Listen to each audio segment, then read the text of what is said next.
Hello and welcome to another episode of the YXE Sports Podcast. I don't even know what day it is. I think it's March 8th. So we'll just say for the week of March the 8th, welcome to, like I said, the YXE Sports Podcast. Looking over my left outside my window in my home office, home studio, hardly a studio, but that's what I'm going to call it. It's still light outside for 6 o'clock. So we have that going for us. The days are definitely getting longer here in Saskatchewan, and that's something worth celebrating. Today is International Women's Day as well, so a huge shout out to women around the globe that continue to do great things. Of course, thanks to everybody for watching on the Wendell Clark's Classic Grill and Bar Facebook page, the YXE Sports Podcast Facebook page, everybody that's watching on No YXE on YouTube, and everybody that is listening to the audio version of this podcast. It seems weird that so much sports action, sports news can happen over the past week, but that's exactly what has happened since we met last week, since I last talked to you. Of course, last week we talked to Ray Morrison and Daniela Ponticelli. Since then, the Huskies women's hockey team are going to the finals. They are going to the Canada West finals. They're going to be facing the UBC Thunderbirds this weekend in Vancouver. So a big shout out, a big kudos to them. The basketball teams, both men's and women's, are doing great things. There's some other stuff going on campus in regards to that we're going to get into a little bit later on in the show. And to join us to talk about that and also talk about the MLB Lockout is somebody who has had the pleasure of working with my old man, and then later myself. Linda Walker joins us also from Saskatoon.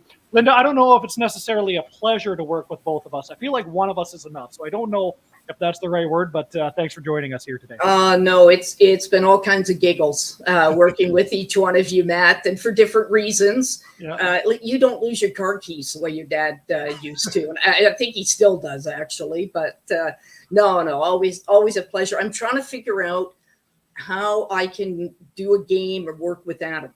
Yeah, because I haven't had that pleasure of doing that. So I'll have to figure. I may have to kick your dad out of the football broadcast booth and maybe take over for a game in the fall when you're busy. Well, exactly. There you go, Linda. One of the sports that you're incredibly passionate about, obviously, is Major League Baseball. Yeah. Unfortunately, there is not much to talk about in the way of Major League Baseball, except for the fact that there is a lockout. Why don't you just kind of take us through what the past couple of months has been like, how this lockout came to be, and kind of where we stand? Yeah, I had to look at my calendar today, Matt, because in all honesty, I thought we were back in 1994. And I thought maybe we should start reworking Prince's song 1999 and go back to 1994. Now, that was August 12th, 1994. Players went on strike. Bud Selig did next to nothing to attempt to get two sides together. And for the first time ever in Major League Baseball history, and there have been a lot of disputes in Major League Baseball. You go back to the early 70s, there's quite a chronology there. There was no World Series.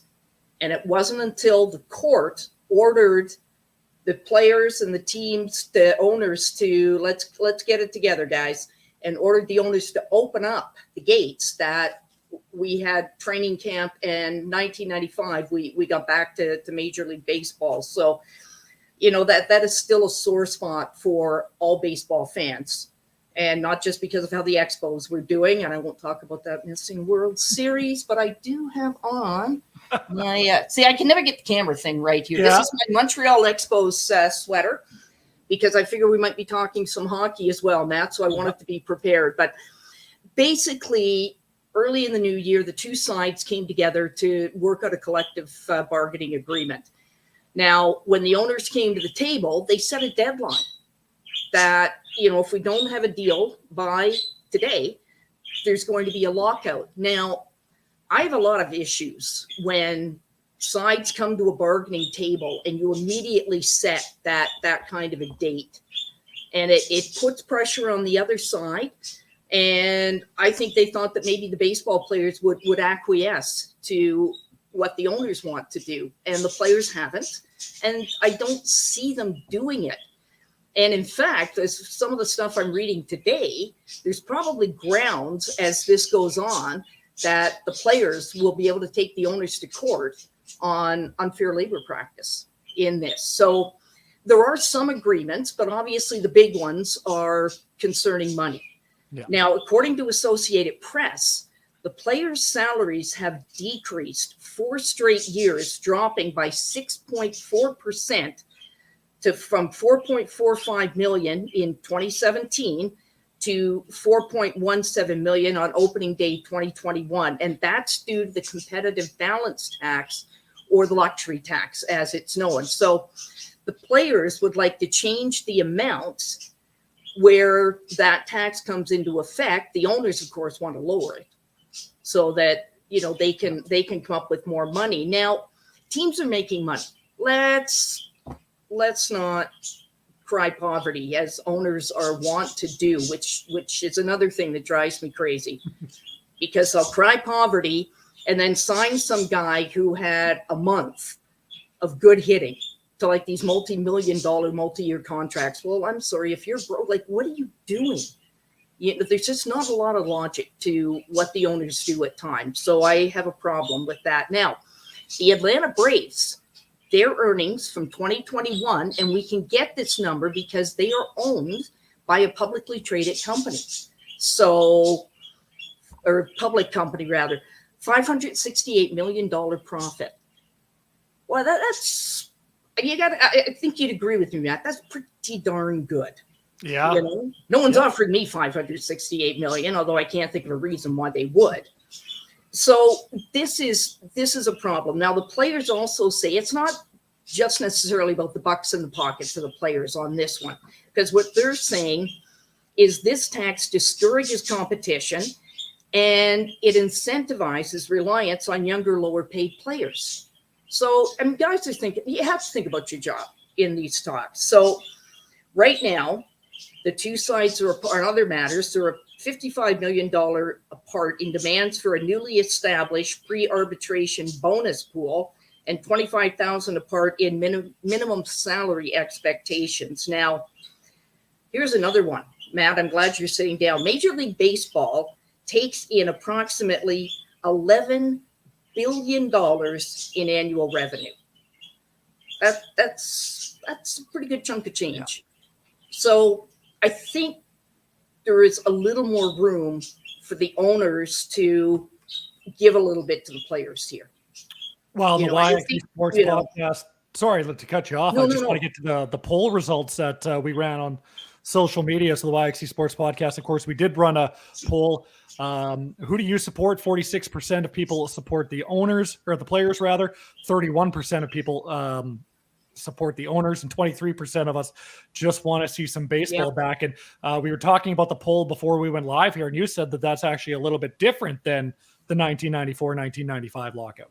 Yeah, because I think mainly because the players did call the strike and were the ones who made it happen. And, there's always lots of argument over what got them to that point. And did the owners, kind of keep nudging until they went out the door? You keep poking the bear.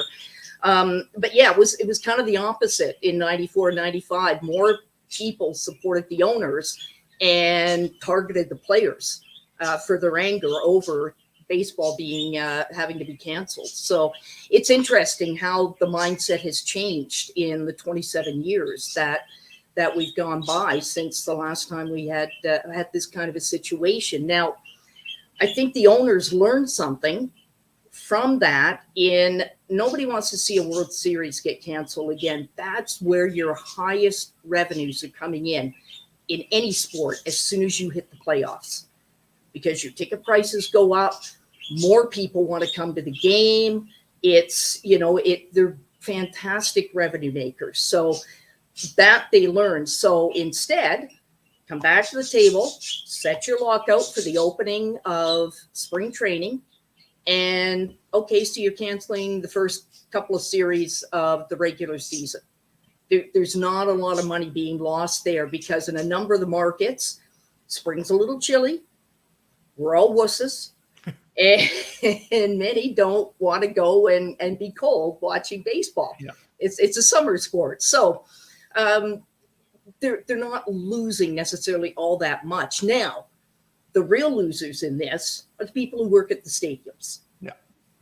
And what concerns me now is the players are looking to raise $1 million to distribute to all these folks to help them get by while they wait for baseball to start. Well, now the owners apparently are going to do the same kind of fundraising. That says to me, this could be a long one before we actually see the players back on the field again, Matt, and you and I having a chance to discuss why the Washington Nationals should be expelled and come back to Montreal. Well, see, and that's the other thing too, right? Originally, it was supposed to be the Tampa Bay Rays, and then they kind of announced that they were going to put the kibosh on that a while back. Another topic of the lockout has kind of been, pace of play and that sort of thing, right? A lot has been made about how you can kind of get the younger generation of baseball fans to watch baseball. A lot of them, do think it's boring. So, amongst some of the things that both sides have agreed on for the 2022 and 2023 season is a pitch clock, banning the shift, and bigger bases. And the pitch clock and the banning of the shift makes sense. But the bigger bases, I guess, might be an attempt, from what I've read, that would kind of help the amount of steals, right? Because it would help the amount of steals. The other thing they're hoping it will prevent, Matt, is injuries. Yeah. From, there's tons of collisions at second base, third, especially home plate. So, and how many guys have we seen go down with, I'm just going to go way back to Damaso Garcia, breaking his leg, playing for the Blue Jays, sliding into home base on a close play. And certainly there's a lot more instances of that happening since Garcia was playing. And so hopefully that would reduce some of that. Now, it's not a huge increase. It's to me, I think it sounds reasonable. So right now the bases are 15 inches square. They're going to make them 18 inches square. So I'm guessing somewhere somebody has studied this. They fiddled around with sizes, and this is what they come up with. And I think it's an excellent idea. I really like all three of those changes. I like the banning of the shift one. Well, the banning of the shift, you're going to get more hits. Yeah. And, that's what we all want to see. As much as we all love no hitters, that's not what we're tuning in to see every single night. We're tuning in to see the big bats go to work. Well, and to the naked eye, right? Watching at home on TV, you're probably not going to notice a base go from 15 inches to 18 inches, really, right? And who knows? I mean, I'm assuming that the players, they're all professional athletes. They've all been playing baseball for, all of their lives. It's going to be a quick adjustment, for them to get used to these bigger bases.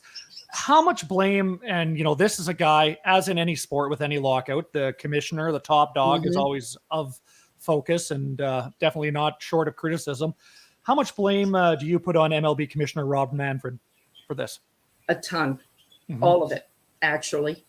Yeah. The commissioner is responsible for finding ways to get the sides to be reasonable and come together. And hey, if that means you got to walk into the meeting and knock a couple of heads together, then that's what you have to do. But no, I put all the blame on Rob Manfred. I really do. And he's just more and more reminding me of Bud Selig, and that's not a good thing. Yeah. No, and that's the other thing too, right? I mean, you look at how long Bud ran the league and now how long Rob, ran the league. It might be time to, if you want a young generation, a new generation of fans, it might be time to kind of out with the old, in with the new type of thing. Yeah. Well, and somewhere there needs to be a shift in attitude amongst the owners. We're not back in the days where Andy Messerschmidt went to court to be able to have arbitration for players and to have free agency. That's a long time ago. And any young baseball players and fans who are watching right now, probably, Andy who? What? So, but no, his name popped into I haven't thought of him in I don't know how many years, but popped into my head today thinking about, all of the aspects of this lockout, between the money and, changing everything up. And I think it's time for the owners to get into the 21st century. I really do. Opening day was scheduled for March 31st. Obviously, that's not going to happen. We're not sure when it's going to happen, but all we can hope for is that the MLB lockout gets resolved soon. Of course, this is the YXE Sports Podcast, as it is every single Tuesday, and we are still sponsored by the same great sponsor in Wendell Clark's classic grill and bar on the corner of Circle and Idlewild in Saskatoon. You can't go down to watch any MLB, but you can go down to watch NHL. You can go down to watch NBA. And as soon as the MLB gets going, you'll be able to head down there to enjoy some nachos, some fries, a cold beverage at Wendell Clark's Classic Grill and Bar, once again on the corner of Circle and Idlewild in Saskatoon. Shifting a little bit to some more local sports, Linda. Husky Athletics, obviously it's playoff time for a lot of the sports involved with Husky Athletics, pretty much all of them with the exception of football, which obviously ended back in November. But some big news on the basketball front. But I want to start with the hockey front. Obviously, that's where you spent a lot of your time in the broadcast booth at Merlis Belcher Place. First of all, what did you make of the women's run that they're on? And secondly, what do you make of the men's early exit, an exit that the men really haven't seen for quite some time? No, I can't remember the last time that the men's team went out in the opening round of the playoffs and at home. I would have to go back or make a phone call to Dave Adolph and say, hey, what can you remember when? What happened with the men's team was too many injuries. They simply ran out of bodies that they could put on the ice. And even the opening game, Tate Olson, one of their D-men, got injured. And so then you're flip-flopping. Wyatt Johnson, I feel really bad for Wyatt Johnson. This was his 5th year. He's had a lot of injury problems. He did in junior as well. And he went out near the end of the season after a hard hit into the boards. And we were never told exactly what the injury was, but he was unable to play in the playoffs. And boy, your final year, I mean, you really want to be out on the ice, obviously, and playing. And I feel really bad that he lost that opportunity, because he certainly has been, he's a Mike Babcock kind of player. He's gritty, not afraid to go into the corners, not afraid to be in front of the net. He'll lay out a guy with a clean hit, and just an all-around leader for this hockey team. But the problem was just, it almost looked like there were more guys on the not playing list, Matt, than what we had playing for the Huskies. And so, Mike was really cobbling the team together. So that's really what happened there was. And I don't want to take away from the Dinos, because the Dinos played their system to perfection. And they had an excellent weekend. And here's one for you. This is the first time the Dinos have won a playoff series on the road. Wow. In their entire history. I mean, that's a lot of Dino hockey that's gone on. But So, I guess it's one of those, all good things come to an end. And for the Huskies, it was a long run in the playoffs like we're used to seeing. So, hopefully next year, we don't know Mike Babcock's plans. He's got to talk to his wife and think about the season. I'm sure he wants to talk to his assistant coaches as well and see what they think. But I can't think that this would be the way he would want to leave the Husky hockey program, So if I were betting, I don't know if Mike's watching, but I think we might get a second season out of Mike Babcock. And that would be fun to see what he can do. Now he's got a taste of what Canada West hockey is like now versus the early 90s when he had his stint with the Lethbridge Pronghorns and in the ACAC with the Red Deer College. Well, and certainly, you look at Mike's post-game comments from that game 3, and that was a question that was asked was, what's your plan for next year? And he said, well, I'm not sure, but what I'm focused on right now is recruiting and getting some players here. So, when he kind of says something like that, it kind of makes you think, oh, well, if he's planning to recruit, you never know, right? But and then obviously the women have done a fantastic job, and they're obviously have booked their ticket to nationals out east in PEI, and an opportunity to claim a Canada West Championship out in Vancouver this weekend. They have played so well on the road these 2 weekends, and I think they have not beaten Manitoba all season. Yeah, and I think what really helped them going into that first round was that the last weekend of the regular season, they were in Manitoba, and it's a horrible barn, the Wayne Fleming. It's a terrible. Yeah. You think Rutherford was bad, and it was.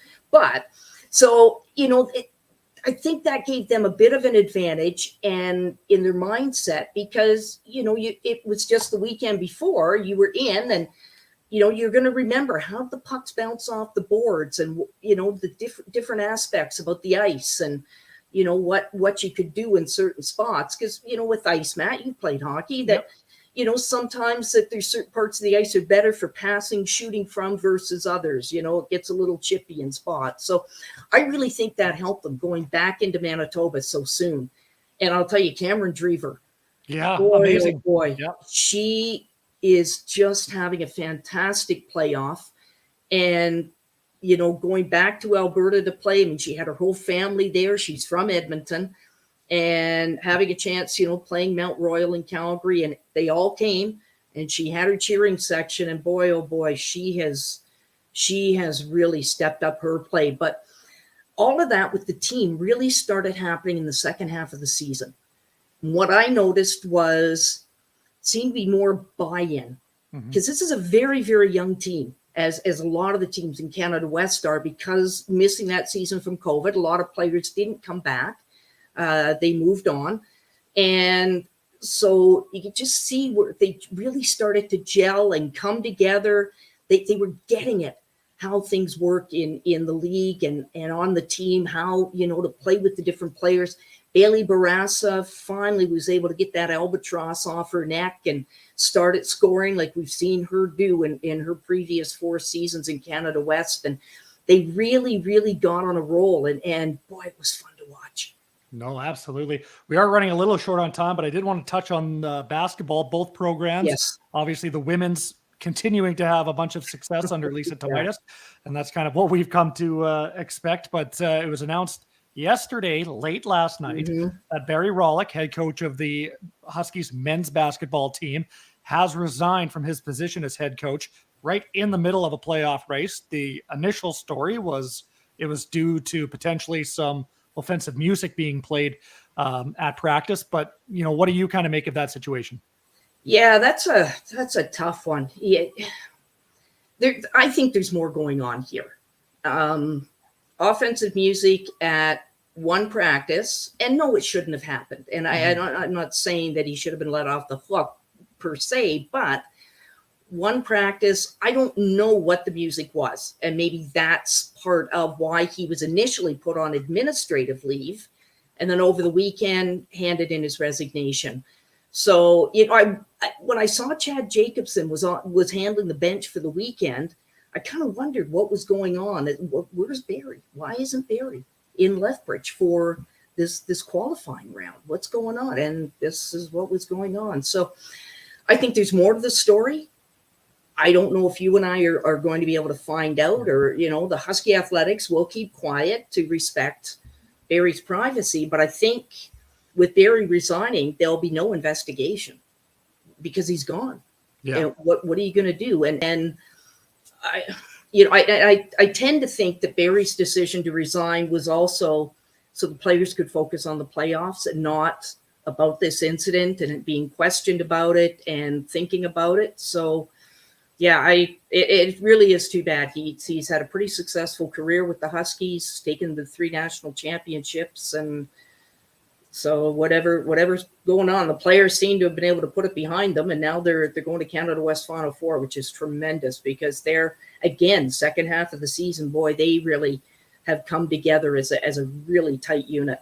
So. Well, yeah, and Chad Jacobson has been working under Barry for a long time, a lot of years. Chad has also had some experience with the Rattlers as well. So, unfortunate what had happened to Barry and, why he resigned. But I think that the Huskies men's team will be in pretty good hands with Chad Jacobson. So, Linda, thanks so much for joining me here this week on the YXE Sports Podcast. And let's hope we can get this MLB thing figured out here sooner than later. Fingers crossed. Fingers crossed, and maybe down the road there's another return to Montreal for Major League Baseball. But Linda Walker, once again, thanks so much. That wraps things up for this week's episode of the YXE Sports Podcast. A big thanks to all the viewers, all the listeners, all your continued support, and we will see you again next week.